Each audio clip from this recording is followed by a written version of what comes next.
1। तो देखो 11th का हम लोग केमिस्ट्री पढ़ रहे हैं, 11th ISC केमिस्ट्री, ठीक है। Structure of atom, structure of atom, ठीक है। तो नेक्स्ट है टॉपिक स्पेक्ट्रम। तो स्पेक्ट्रम देखो,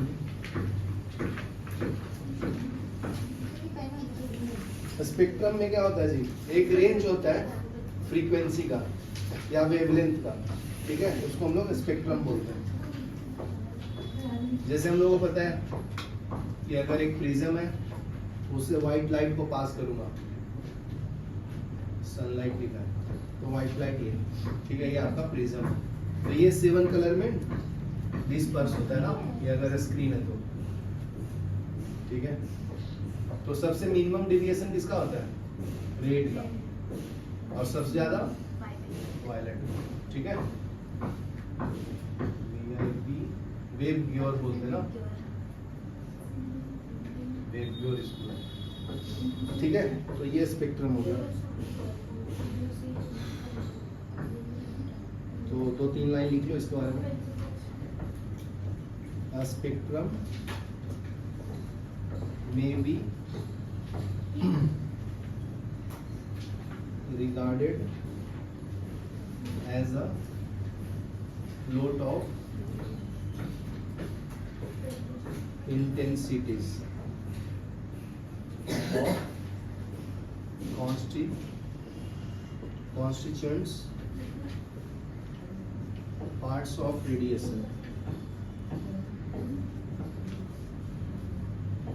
ठीक है, emitted or absorbed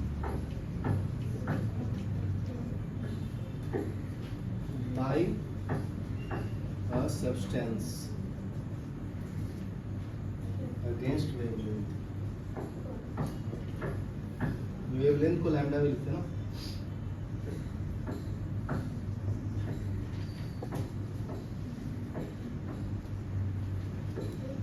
wavelength, frequency, wave number, तो ये हो गया। देख सकते हो ये आपका स्पेक्ट्रम है, ठीक है। तो नेक्स्ट है एटॉमिक स्पेक्ट्रा। नेक्स्ट टॉपिक है इसका atomic spectra. The spectrum obtained on account of characteristics behavior. The spectrum obtained on account of characteristics behavior of an individual atom is called atomic spectrum। ये समझ में आया? Characteristics के through हम लोग इसको डिस्ट्रीब्यूट करते हैं। एक लाइट का वेवलेंथ क्या होगा जी, मैक्सिमम होता है, इसका मिनिमम होता है ना, तो उसके अनुसार अगर मैं डिस्ट्रीब्यूट करूंगा तो उसको एटॉमिक स्पेक्ट्रम बोलते हैं। तो इसमें भी 2 टाइप्स का होता है, इमिशन स्पेक्ट्रा और एब्जॉर्प्शन। तो फर्स्ट देखो इमिशन स्पेक्ट्रा, मतलब अगर कोई इलेक्ट्रॉन निकालेंगे तो वो कितना लाइट इमिट करेगा या उसका फ्रीक्वेंसी क्या होगा, वेवलेंथ क्या होगा, उसको इमिशन बोलते हैं।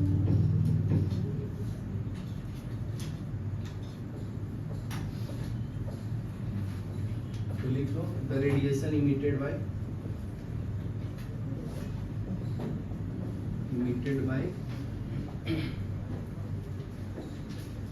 Atomic spectra are analyzed by a prism।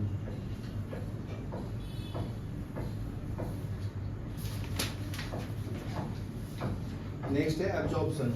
तो ये इमिट कब होता है जी, जब हाई ऑर्बिट से लो ऑर्बिट में जाएगा तब इमिट होता है।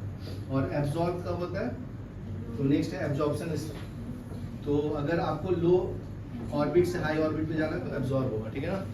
तो ये याद रखो, क्योंकि मान लो फर्स्ट फ्लोर से सेकंड फ्लोर पे जाएंगे तो एनर्जी लगेगा ना, सेकंड फ्लोर से फर्स्ट फ्लोर पे आएंगे तो कम एनर्जी लगेगा ना नीचे जा रहे हैं तो, समझा, ऐसे समझो। तो एब्जॉर्प्शन स्पेक्ट्रा देखो, एब्जॉर्प्शन स्पेक्ट्रम, तो spectrum obtained by selective absorption, spectrum जाना पारो ना, थोड़ा सा तो आएगा, ऑब्टेन्ड बाय सिलेक्टिव एब्जॉर्प्शन। चलो यहाँ तक लिखो, फिर आगे बढ़ो। ठीक है, अभी पढ़ेंगे हम लोग इमिशन स्पेक्ट्रम ऑफ हाइड्रोजन, ये इंपॉर्टेंट है, ये पूछेंगे। इमिशन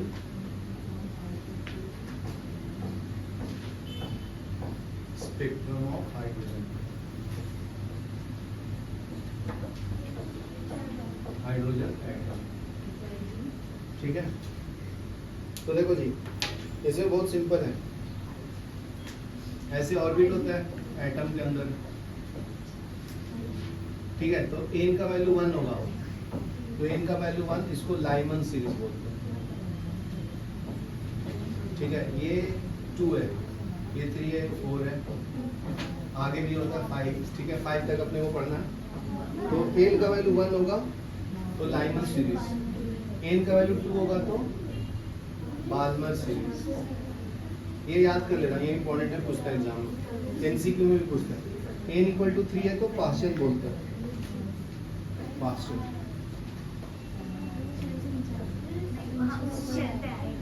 एन का वैल्यू 4 रहेगा तो ब्रैकेट, और एन का वैल्यू 5 है तो पास्चर, डिफरेंट बोलते हैं इसको, डिफरेंट, डिफरेंट सीरीज। ये यहाँ तक समझा जी। इसका मतलब, कहने का मतलब क्या है, कोई भी इलेक्ट्रॉन है अगर 5 से फर्स्ट में गया तो ये तुम्हारा लाइमन सीरीज है, 4 से फर्स्ट में गया, 3 से फर्स्ट में गया, सेकंड से फर्स्ट में गया, तो ये सब लाइमन सीरीज है, ठीक है। सेकंड ऑर्बिट पे जाएगा तो बाल्मर सीरीज, समझ गया ना। तो ऐसे वेव नंबर भी कैलकुलेट करते हैं, तो उसको कैलकुलेट करने के लिए एक साइंटिस्ट है, उन्होंने फॉर्मूला दे दिया था, उसको रीडबर्ग इक्वेशन बोलते हैं, ये बहुत इंपॉर्टेंट है, ये आईआईटी में इस पे पेपर आता है, मैं यही भूल गया था एग्जाम के टाइम, आईआईटी के पेपर में 5 मार्क का आएगा, अभी तक याद है, कभी बोला नहीं होगा इसको। वेव नंबर इक्वल टू 109677, ये रीडबर्ग कांस्टेंट का वैल्यू है, तो ये होता है 1/n1 square minus 1/n2 square, ठीक है। वेव नंबर को हम लोग 1/λ भी लिखते हैं, तो 1/λ equal to 109677 into 1/n1 square minus 1/n2 square, ये आपका रीडबर्ग कांस्टेंट है, रीडबर्ग कांस्टेंट, ठीक है। अगर यहाँ पे n1 का वैल्यू 1 लिखूंगा तो लाइमन सीरीज, तो क्वेश्चन में डायरेक्ट ऐसे लिखा रहेगा लाइमन सीरीज, तो तुम्हें n1 का वैल्यू क्या डाला 1, देखो जो क्वेश्चन 10 है उसमें लिखा है ना बाल्मर सीरीज है, समझा। तो n1 का वैल्यू क्या डालना पड़ेगा तुम्हें 2, इसमें क्या डालना है 1, समझा। तो ऐसे क्वेश्चन पूछता है घुमा के, तो इसको लाइमन सीरीज को अल्ट्रा वायलेट रीजन नहीं बोलते, देखो लिखा है वहाँ पर। तो जब n1 का वैल्यू 1 रहेगा तो उसको अल्ट्रा वायलेट रीजन नहीं बोलते, ये नहीं याद करना, इस पर नहीं क्वेश्चन आता, बस बताने के लिए बता रहा हूँ। n इक्वल टू 2 क्या है, ये विजिबल रेंज है, इसके अनुसार हम लोग देख पाते हैं, ठीक है। और n का वैल्यू 3 है तो उसको बोलते हैं इंफ्रारेड, तो ये दोनों खाली याद रखो, उसके बाद सब इंफ्रारेड चालू हो जाता है, इंफ्रारेड, ठीक है। n का वैल्यू 4, अल्ट्रा विजन इंफ्रारेड, उसके बाद सब इंफ्रारेड है, ठीक है। तो ये याद रखना इंपॉर्टेंट है, ये सबसे इंपॉर्टेंट इक्वेशन है तेरी जिंदगी का, बहुत इंपॉर्टेंट है, मैं इसको बोलूंगा नहीं कभी, ठीक है। तो देखो नेक्स्ट है रदरफोर्ड फेल्यूर,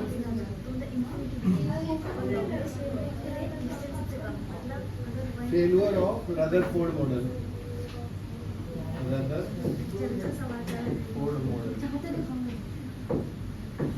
ठीक है, तो he is not able to explain the stability of atom, why it is stable, and large number of spectrum of hydrogen atom. ठीक है, तो फर्स्ट पॉइंट है he is unable to explain stability of atom and existence of large number of lines in the spectrum,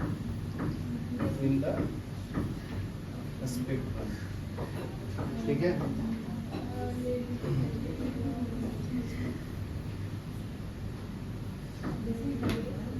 और दूसरा point क्या है, अगर कोई भी एक्सेलरेटेड चार्ज पार्टिकल है तो वो इमिट करता है एनर्जी को, ठीक है ना। तो मैक्सवेल के अनुसार तो लिख लो, अकॉर्डिंग टू, हाँ जी, Maxwell electromagnetic theory,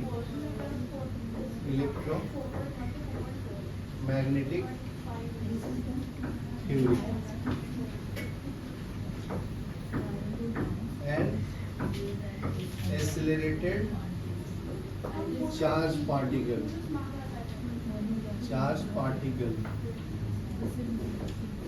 always emit electromagnetic radiation, always emit electromagnetic radiation, ठीक है, and lose energy। ये एक्सप्लेन नहीं कर पाता हूँ, ठीक है। अभी पढ़ेंगे हम लोग बोर्स मॉडल, ठीक है, ये इंपॉर्टेंट है, याद रखो। ये फेल हो गया था तो उसके बाद साइंटिस्ट कौन आए थे, बोर्स, निल्स बोर्स। स्पेक्ट्रम में लाइंस थे, मतलब स्पेक्ट्रम में बहुत सारे लाइंस थे। हाँ, तो स्पेक्ट्रम में तो लाइंस रहेगा ना ऐसा, ठीक है। तो वेवलेंथ मान लो, तो ये लाइंस ही तो है, सबका फ्रीक्वेंसी अलग अलग होता है ना, इसका फ्रीक्वेंसी अलग, वेवलेंथ अलग, इसका भी अलग, इसका भी अलग, तो इसी को स्पेक्ट्रल लाइंस बोलते हैं। चाहे दूसरे तरीके से रिप्रेजेंट करना तो ऐसे भी बोल सकते हैं। तो वो लाइंस क्यों करते थे, वो नहीं समझ रहे। हाँ, ये 1 से मान लीजिए 5 है, 2 3 4 5 6 ना, तो कोई इलेक्ट्रॉन 6 से फर्स्ट में जा सकता है, 6 से सेकंड में जा सकता है, 6 से थर्ड में जा सकता है, 6 से 4 में जा सकता है, 6 से 5, तो इसको स्पेक्ट्रल लाइन बोलते हैं, ठीक है। आगे बताऊंगा ये इसको स्पेक्ट्रल लाइन या स्पेक्ट्रम लाइन, ठीक है। इसी को इमिशन भी बोलते हैं, हाई से लो में जाएगा तो, समझा ना। तो अभी करेंगे हम लोग बोर्स पोस्टुलेट, तो ये इंपॉर्टेंट है, याद रखना, ये बहुत इंपॉर्टेंट है, ये सब में याद रखना, इसको पोस्टुलेट्स बोलते हैं। ये तेरे एग्जाम में आएगा पक्का, पोस्टुलेट्स ऑफ बोर्स मॉडल, जो पढ़ा लिखा टीचर बनाएगा वो, उसके लिए बोल रहा हूँ, ठीक है। बोर्स पोस्टुलेट, तो फर्स्ट क्या है, electron move around the nucleus in certain specific circular orbit, ठीक है। वो क्या बोल रहा है कि जो इलेक्ट्रॉन है वो फिक्स्ड ऑर्बिट में मूव करता है, जैसे सबका अपना अपना घर है तो अपने अपने घर में रहते हैं ना, तो उसी तरह से जो इलेक्ट्रॉन है वो अपने फिक्स्ड ऑर्बिट में मूव करेगा, अगर दूसरा इलेक्ट्रॉन है तो अपना वो अलग ऑर्बिट में मूव करेगा, समझा ना। तो इसको स्टेटमेंट फॉर्म में लिख लो, the electron move around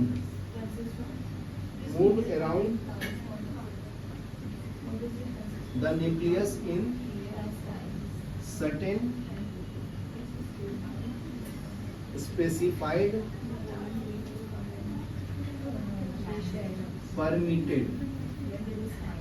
permitted circular orbit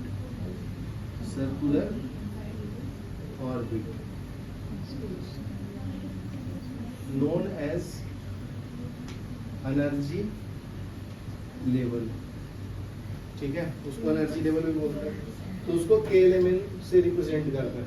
first orbit है तो के, फिर एल, फिर एम, फिर एन, ठीक है ना। एनर्जी लेवल को, ऑर्बिट को नाम दिया, लेफ्ट वाला भी डालता हूँ। नेक्स्ट देखो, फिर क्या होता है कि जो ऑर्बिट जिस ऑर्बिट में मूव कर रहा है तो उसका सबका फिक्स एनर्जी है, ठीक है ना, वो लूज कर रहा है ना गेन कर रहा है। सेकंड पॉइंट क्या बोलता है वो कि अगर वो ऑर्बिट में मूव कर रहा है ना, फिक्स्ड ऑर्बिट है तो सबका फिक्स्ड एनर्जी भी है। फिक्स्ड ऑर्बिट का मतलब फिक्स्ड एनर्जी, वो इमिट और एब्जॉर्ब कब होता है, जब हाई से लो, लो से हाई में जाता है तब, ठीक है। नेक्स्ट पॉइंट देखो, while revolving in or particular orbit energy state an electron neither lose or gain energy while moving in a particular energy level or energy state and electron neither loss nor gain energy, ठीक है। The energy of electron in particular energy state always remain stationary or fixed। ये point देखिए,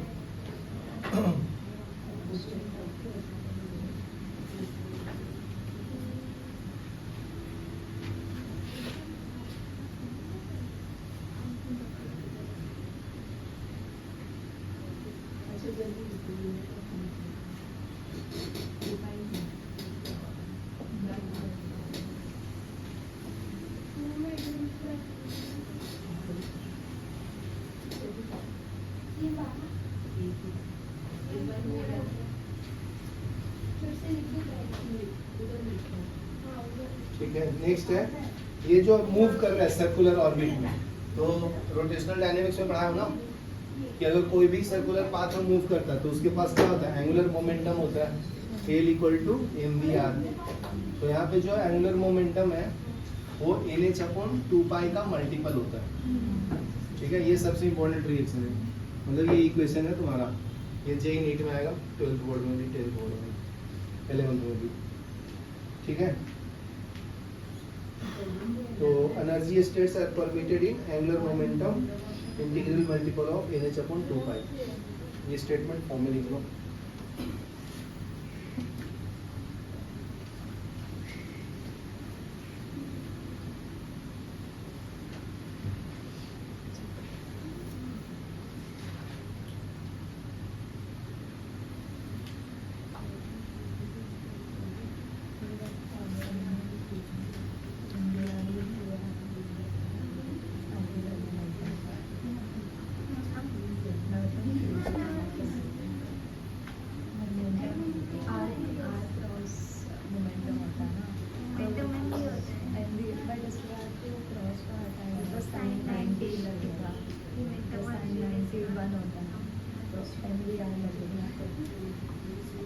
H क्या है, Planck constant है,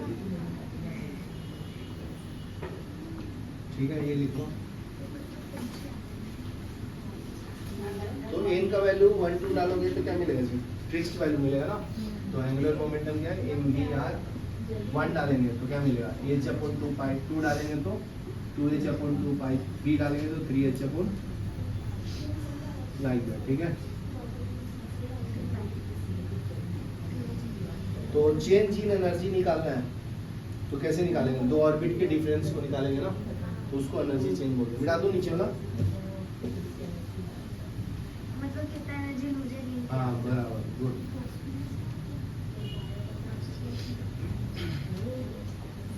तो देखो अभी अगर एनर्जी डिफरेंस निकालना है तो मान लीजिए ये सेकेंड ऑर्बिट है, ये फर्स्ट ऑर्बिट है, तो एनर्जी डिफरेंस निकालना है तो फर्स्ट E2 में बंद कर सकते हैं, ठीक है। तो हाई से लो में गया तो ये क्या करेगा, इमिट करेगा।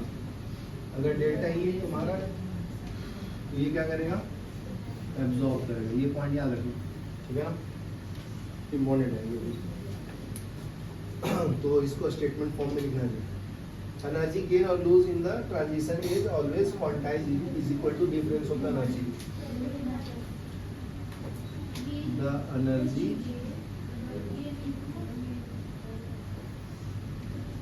gained or lost in this transition is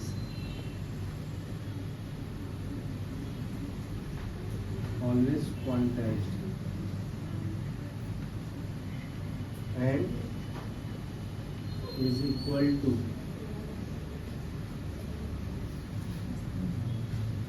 difference of energy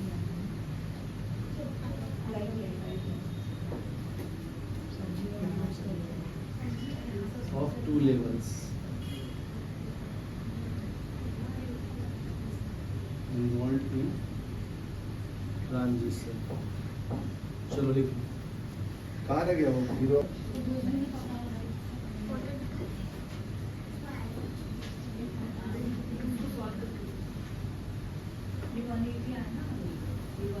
first है explanation of stability of atom. तो इसने बता दिया था कि एटम जो होता है स्टेबल होता है. एक्सप्लेनेशन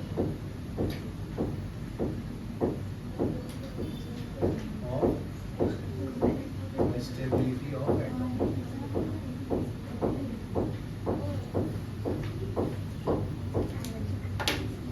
ठीक है, तो Bohr's model and successful explain the stability of atom. तो ये जरूरत नहीं, बस इतना भी लिखा तो काफी है. दूसरा पॉइंट क्या है? Energy of electron in particular orbit. तो फर्स्ट और जितने ऑर्बिट होते हैं उनका सबका एनर्जी फिक्स होता है. Energy of electron in a particular orbit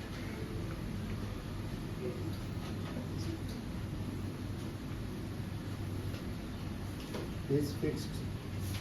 तो इसका एक्सप्रेशन क्या दिया था उन्होंने? En is equal to -1/4πε0 का square into 2π² m e⁴ divide by a² h का पावर. शांति में रखें बच्चों. सर आपके बाइक पे जिंदा है ना? तो देखो यहाँ पे, तो ये energy in the nth orbit है अनन्या. ये 2π a mass of electron e electron. ठीक है, तो इसमें से कैंसिल करना तो कैंसिल कर सकते हैं. तो इसमें वैल्यू डाल दो. किसका किसका पहले बता देता हूँ. 1/4πε0 का वैल्यू कितना डालना है? 9 × 10⁹ इसका यूनिट होता है newton metre square. Coulomb inverse का पावर -2. ठीक है, πh का वैल्यू. तो ये सब कांस्टेंट है ना जी. ये कांस्टेंट, ये कांस्टेंट, ये कांस्टेंट, ये कांस्टेंट, ये कांस्टेंट, सब कांस्टेंट है n को छोड़ के. n वैल्यू होता है ना. तो ये सब का वैल्यू डालोगे ना तो ये आता है En equal to -2.178 10⁻18 joule per atom. ये हाइड्रोजन एटम का बात कर रहे हैं ना बेटा. तो Z का वैल्यू 1/n². ठीक है, ये energy in the nth orbit आ गया. तो इसको किलो जूल में करेंगे पर मोल में. तो इसका वैल्यू आता है En equal to -1312 divide by n² kilojoule पर मोल. अभी ध्यान से सुनो. इसका वैल्यू ये है तुम्हारा जूल पर एटम में. एक मोल में पता है ना कितना एटम होता है? एवोगाड्रो नंबर के बराबर 6.022 10⁻23 एटम्स होता है. तो ये एटम्स को मोल में कन्वर्ट किया, तो इसको डिवाइड किया होगा ना इससे 6.0, तो ये आया. समझा ना? तो ये दोनों वैल्यू याद रखना, मोस्टली ये पूछता है. तो मैं बताता हूँ कि फर्स्ट ऑर्बिट में कितना एनर्जी आएगा. अगर E1 निकालूंगा तो क्या आएगा जी? n का वैल्यू 1 डालना है. क्या नाम है? बात नहीं करो. n का वैल्यू 1 डालेंगे क्या आएगा? -2.178 10⁻18 जूल पर एटम और 1 का स्क्वायर. तो सेम ही आंसर होगा 1 का स्क्वायर. E2 का वैल्यू कितना आएगा -2.178 10⁻⁻18 जूल पर एटम। तो ये 2 का स्क्वायर आएगा। तो किसका वैल्यू एनर्जी ज्यादा एनर्जी है बताओ? नहीं E2 का नेगेटिव है ना, हाँ, तो E2 का ग्रेटर है। बराबर। इसका मतलब हायर ऑर्बिट का एनर्जी क्या होगा? ज्यादा होगा हमेशा। तो अगर E4 है तो सबसे ज्यादा एनर्जी होगा, फिर E3 सबसे कम एनर्जी E1 का होगा। ये एनर्जी का अरेंजमेंट भी है, ये भी पूछता है जी नहीं, ठीक है ना? इससे एनर्जी बढ़ती है। हाँ, समझ में आया भाई? इसलिए ऊपर जाने में एनर्जी लगती है, समझ में आया ना? हर चीज का लॉजिक है ना, तो ऐसे समझोगे तब। तो ये energy in the nth orbit तुम्हें याद रखना है। उसी तरह से रेडियस जो होता है ना, ध्यान से सुनो, अगर ऑर्बिट में मूव कर रहे हैं तो फर्स्ट ऑर्बिट का रेडियस कम होगा, जैसे जैसे न्यूक्लियस से दूर जाएंगे तो रेडियस का वैल्यू बढ़ेगा ना। तो उसके लिए भी उन्होंने फॉर्मूला दिया था, उसका फॉर्मूला है तुम्हारा Rn इक्वल टू, ये है 4 pi epsilon naught n square h square divide by 4 pi square n e raise to 4। समझा? तो ये सब का वैल्यू डालोगे तो इसका भी वैल्यू आ जाता है कितना? Rn का 52.9 n स्क्वायर अपॉन z इकोमीटर। तो हाइड्रोजन के लिए निकालेंगे तो इतना ऑर्बिट, और डालेंगे तो और, तो धीरे धीरे बढ़ेगा ना। चलो लिख लिया लास्ट वाला बटन। तो नेक्स्ट टॉपिक है defects in Bohr's model. Defects in Bohr's model.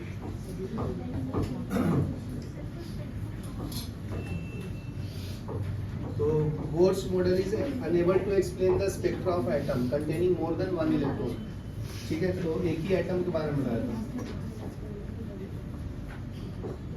Bohr's model is unable to explain spectra of atom containing more than 1 electron.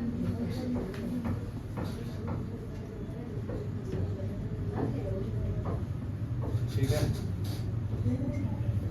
Like helium, lithium, beryllium, ये सब के बारे में बता नहीं पाया था बेचारा। ठीक है, this model is able to explain the fine spectrum of atom. ठीक है, फाइन स्पेक्ट्रम नहीं बताता कि कंटिन्यूअस स्पेक्ट्रम क्यों आता है, ये नहीं बताया था। This model is unable to explain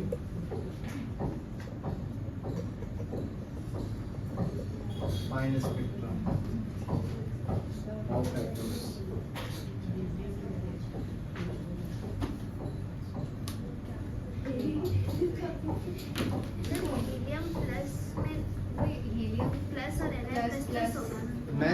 मैं हीलियम की बात कर रहा हूँ। हीलियम का एटॉमिक नंबर 2 है ना, लिथियम का 3 है। तो हाइड्रोजन लाइक एटम को बारे में एक्सप्लेन किया था, लाइक इसमें से एक इलेक्ट्रॉन निकाल लूंगा तब ये हाइड्रोजन के बराबर हो जाता है ना। इसके बारे में इसी बताया था। तो अगर न्यूट्रल एटम है उसके बारे में नहीं बताया था ना। This model is able to explain the electric and magnetic field, क्योंकि इलेक्ट्रॉन जब मूव करता है ऑर्बिट में तो उसके पास इलेक्ट्रिक फील्ड और मैग्नेटिक फील्ड दोनों होता है ना। तो he was unable to explain. This model is unable to explain electric and magnetic field.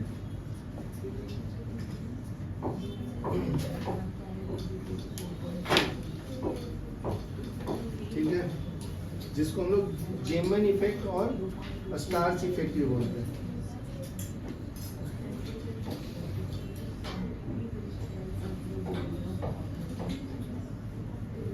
When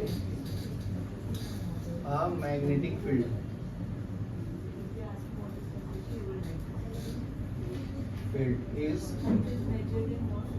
light on atom, it's usually observed a spectral lines get split. This effect is called Zeeman effect. This is called Zeeman's effect. दूसरा है starch effect. The spectral line also get a split in the pressure of electric field. Spectral lines also get a split in pressure of electric field.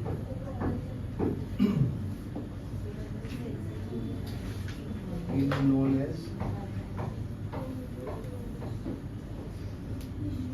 a Stark effect. ठीक है.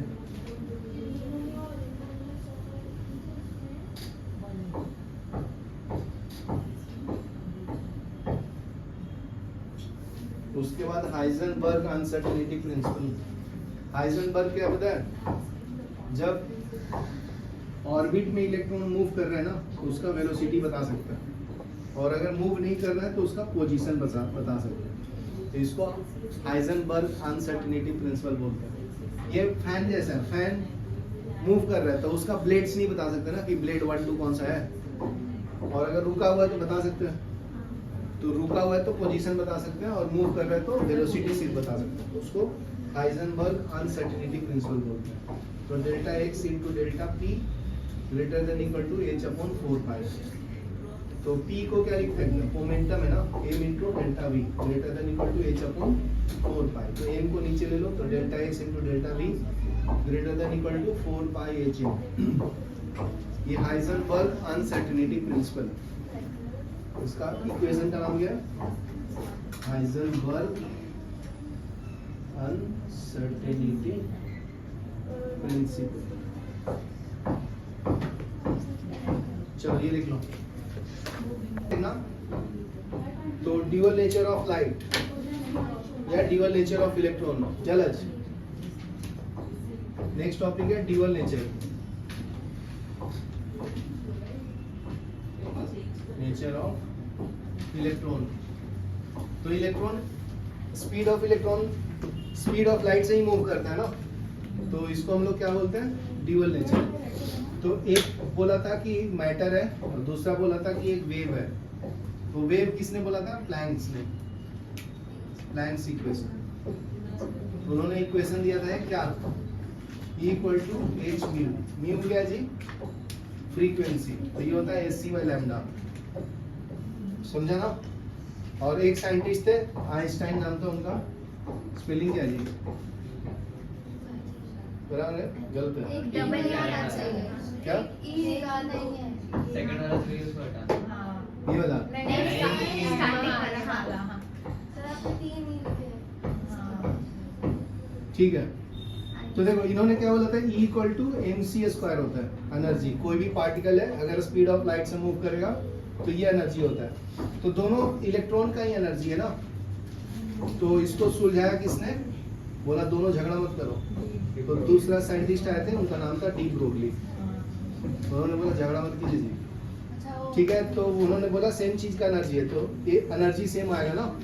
तो mc² equal to h c by lambda आएगा. तो एक c से एक c cancel कर दिया. mc is equal to h by lambda. तो मोमेंटम क्या होता है? मास इनटू वेलोसिटी होता है. तो p इक्वल टू क्या आया? h upon lambda. तो जो मोमेंटम कैरेक्टरिस्टिक्स है वो मैटर का है, और लैम्डा जो कैरेक्टरिस्टिक्स है वो वेव का है. ठीक है ना. तो ये इक्वेशन दोनों नेचर शो करता है. तो इसको सजा के कैसे लिखते हैं? Lambda equal to h upon p. h क्या है? Planck's constant. ठीक है ना. तो ये याद रखना, इसको बोलते हैं डी ब्रोगली इक्वेशन. ये बहुत इंपॉर्टेंट है. ये जेईई नीट सीईटी सब में आता है. De Broglie equation. समझा, याद रखना, इस पे न्यूमेरिकल आएगा। अभी न्यूमेरिकल करो, फिर आज के लिए इतना ही रखते हैं।